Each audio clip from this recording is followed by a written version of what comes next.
Captain Midnight. This video is brought to you by ExpressVPN. So, a few days ago, something really terrible happened. I was flipping through channels, something I barely ever do these days with like streaming services being a thing, but, you know, like everybody, I was pretty bored, so why not? Then I saw it, airing right on TNT. A Good Day to Die Hard. And right then, everything I remembered about this movie came flooding back.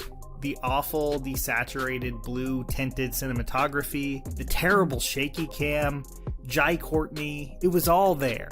And honestly, I just had to talk about this movie again. Because here's the thing, I legitimately believe this was the worst blockbuster of the 2010s. I know it's not the most talked about. People don't have wars over it like Batman vs. Superman, or build their entire online brand around hating it like some of these Star Wars movies, but I would take any of those over this film.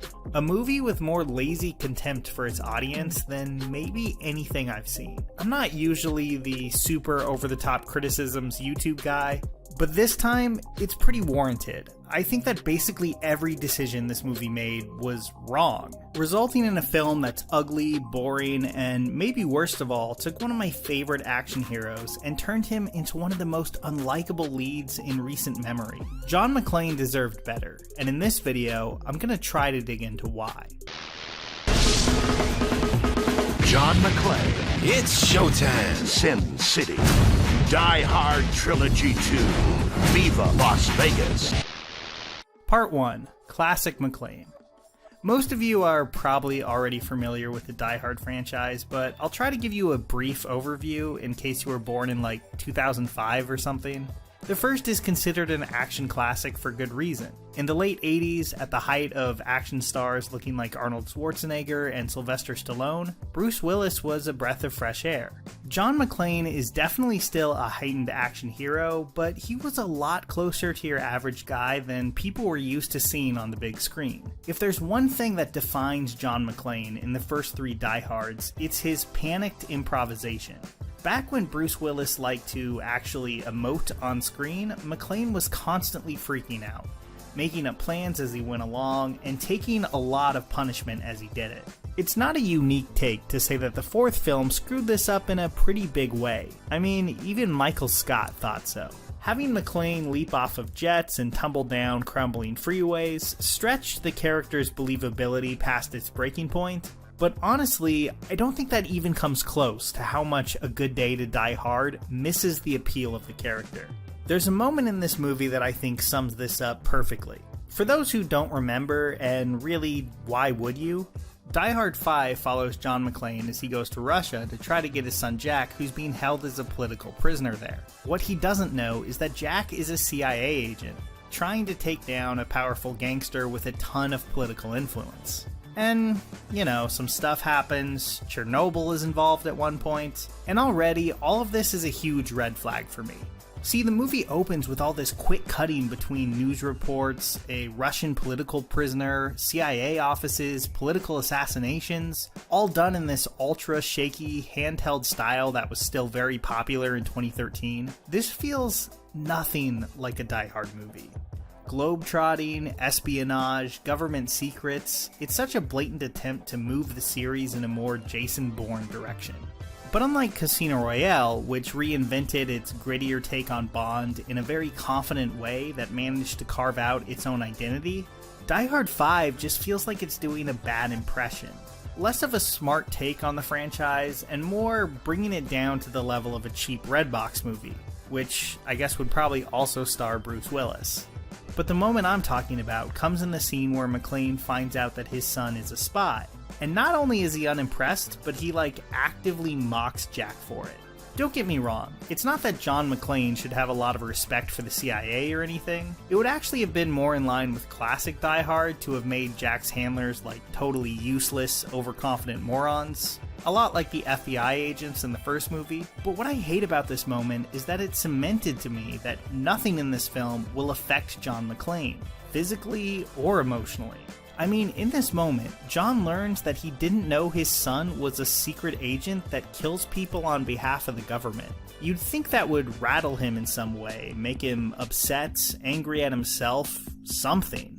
But no, John McClane is just like Teflon in this movie. He walks through the whole film with just an unchanging smirk. And I guess that makes sense. In his late 50s and early 60s, he's able to do more impossible stunts than he could at 35. But on a deeper, more important level than that, nothing really seems to freak him out either. And that was one of the core appeals of John McClane, that he has real skin in the game. He's human. In Die Hard 3, he's constantly rushing around the city with Samuel L. Jackson, and it's about as far from this performance as you can get. He's yelling on the phone, making up plans at the last minute all the time. It's clear that he's in a little over his head, but it just never feels that way here. At most, he looks, inconvenienced, maybe a bit constipated, but mostly, he just acts like he's above it all. And if John McClane can't even be bothered to care, why should we? Part 2, A Die Hard First. So, A Good Day to Die Hard is the only script in the franchise to start life as a Die Hard. The screenplay for the first film was based on Roderick Thorpe's 1979 novel, Nothing Lasts Forever, about a retired cop named Joseph Leland who has to save his daughter after terrorists take over the oil company headquarters that she works in. Frank Sinatra, of all people, had already played Leland in 1968's The Detective, and when the script started, it was assumed that he would reprise his role. But years in development hell obviously changed a few things, and almost 10 years later, it was the young star of TV's Moonlighting in the lead role instead of the now elderly Sinatra. The second film was also adapted from a novel, by a totally different author. This time, the screenwriters just changed Walter Wagner's 58 Minutes, about a lone hero in an airport taken hostage, into a Die Hard film, adding a lot of characters from the first film to maintain some sense of continuity. Now, this script is a lot worse than the first movies, I'll admit that, but it's clear that some real care was taken in maintaining the characterizations from the first movie. And it actually found room for Al. I really miss Al. If you've ever wondered why Die Hard with a Vengeance included Samuel L. Jackson as the co-lead, it's because Warner Brothers actually bought a script called Simon Says, intending to turn it into a Lethal Weapon sequel. After sitting on the shelf a while though, they decided that it could also be retooled into another vehicle for John McClane. And while it definitely drops many of the characters from the first two, it manages to feel really fresh, and Willis gives a great performance. His chemistry with Jackson is the backbone of the movie, and even though tying it into the first movie's villain is maybe a little cheap, I think it ends up earning it, as Jeremy Irons almost measures up to Alan Rickman's iconic Hans Gruber. Then there's the fourth film, whose script had been kicked around Hollywood for years under the very 2000s title WW3.com. That leaves us with A Good Day to Die Hard, the only movie ever in the franchise to be written from day one with the intention of being a Die Hard movie. That sounds like a blessing, right? Instead of grafting McClane and company onto a pre-existing story, they'd be free to let the characters themselves lead the way. But this is a Skip Woods script, so characterization was never going to be its strong suit. You may know his work from movies like 2007's Hitman, X-Men Origins Wolverine, and 2015's Hitman Agent 47. And I think in his hands, John McClane became unrecognizable. Gone was the hero filled with manic energy, trying to solve problems in the nick of time. This John McClane feels interchangeable with any other action character. You could replace him with Jack Bauer, Jason Bourne, or Agent 47, and basically nothing would fundamentally change, except you would maybe have to make Jack his brother instead of his son. Who John McClane is feels completely incidental to his own movie, making the only Die Hard movie written from the start to be a Die Hard movie feel even more generic than any of the others. Part 3. We need to talk about Bruce. I'm gonna go out on a limb and say that we all kind of know that Bruce Willis is no longer an actor known for giving real performances. Other than the odd Wes Anderson movie, he doesn't really play characters anymore. He plays Bruce Willis, and not even a very engaged Bruce Willis. So, I won't fault the screenwriter for that, or even Die Hard 5's director, John Moore. A lot of this performance is just on Willis. But okay, let's say you wanted to build a Die Hard movie around modern Bruce Willis and his, bored energy. I still think there's a way that it could have been done much, much better than this. And it's to turn to the secret weapon that Sylvester Stallone used to his advantage in Rocky Balboa and Creed, actually acknowledging your character's age. People call John Grandpa in this movie, but that's about as far as it goes. There's simply no acknowledgement that the things he did as a younger man, like jumping out a skyscraper window with a fire hose tied around his waist, wouldn't be possible now. Actually, he does way crazier stuff than that here, bringing him closer and closer to indestructible superhero status. And I think that was the worst direction to take him in.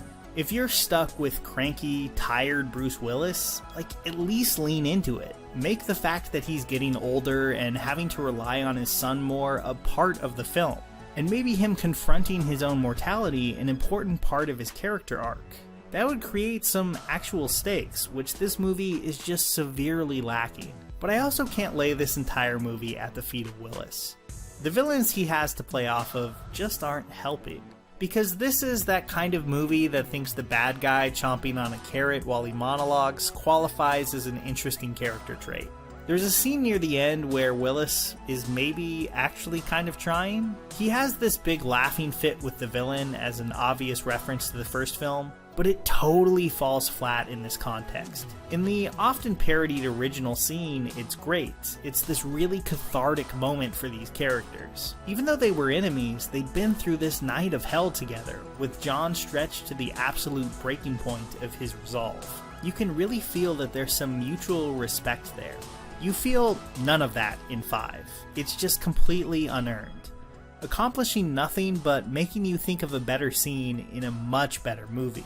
To be fair, sequels and reboots do this a lot, but it's usually not as depressing as it is here. Like the rest of the film, it just rings brutally hollow. Part 4, Spy Kid. I'll try to keep this part short and just say Jai Courtney is not the most exciting actor. I feel like a lot of people probably agree on that. He was the most boring choice that they could have made here, and even though I wouldn't blame the movie's failure on him, he definitely doesn't help. The most frustrating thing is they had a better actor to fill his kind of role, and they're in this movie. Appearing in a single scene right at the start is Mary Elizabeth Winstead returning to her role as John's daughter Lucy from the 4th film. She was totally wasted in the last movie, but this could have been the franchise's chance to redeem that, because Winstead is just a much more interesting performer than Courtney is. Instead of building the movie around Jack and Russia, I feel like they could have written a classic Die Hard film focused on John and Lucy in LA. In 10 Cloverfield Lane, Winstead has a lot more of that McClane energy than Courtney ever does here. And since Lucy is a civilian, it would retain the core Die Hard concept of a fairly average person being put in a crazy situation. With Jack being like a CIA assassin, that's totally lost. The option was sitting there on the table, and they just didn't take it. To me, a movie where John is actually treated as old and has to try harder to do the stuff he used to be able to do with ease, teaming up with his daughter who has almost no combat experience, would be a lot more interesting of an underdog story than the superhero McClane we get here and his super spy son. Conclusion. So, okay, I mentioned not liking the look of this film earlier, but I think it's kind of hard to overstate how much worse this looks than the previous Die Hard films, even 4. At every single point, it feels like the movie tried to commit to the most dull choice possible. And if that was the goal, they really nailed it. Die Hard 5 doesn't even feel particularly hated. It just seems completely and totally forgotten. Where something like Batman v Superman at least took big swings and tried something different, even if you hated the result, A Good Day to Die Hard is only interested in being a competent version of what we've seen before. And judging by the awful car chases and shaky cam shootouts, it can't even do that well. If they ever do bring John McClane back to the screen again, I'd hope that he gets a send-off that even has an ounce of interest in why people liked this character in the first place. Because watching this movie, it's almost hard to remember. If you're looking for a much better movie to watch while hanging out inside, I have a good option for you. ExpressVPN. With ExpressVPN, you can watch streaming services that may not be available to you, since things like Netflix have different shows and movies depending on what country you live in. ExpressVPN makes that a thing of the past. You can watch it from wherever you are because it allows you to reroute your connection to a server in a country of your choice. And that opens up a ton of possibilities, which is especially useful now. But that's far from all it does. I use the service because of the privacy that it provides. Whether you're worried about hackers or large companies harvesting your info, it's great to have a service that encrypts your data and hides your location. So if you want to take online privacy more seriously, or maybe you just want to watch a specific show on Canadian Netflix, ExpressVPN is the perfect tool for you. It's easy to use, has 24/7 customer support, and is the top-rated VPN service by websites like TechRadar, CNET, and a lot more. So to find out how you can get 3 months of the service totally free, go to expressvpn.com/captainmidnight, which you'll find a link to in the description and pinned comment below. Here's a special tip for the fellas and girls who have not already joined Captain Midnight's new 1940 Flight Patrol. You'd better hurry up and join at once because there's a big adventure ahead. The thing to do now is to get started because we're going to have not only barrels of fun, but loads of free gifts and prizes too.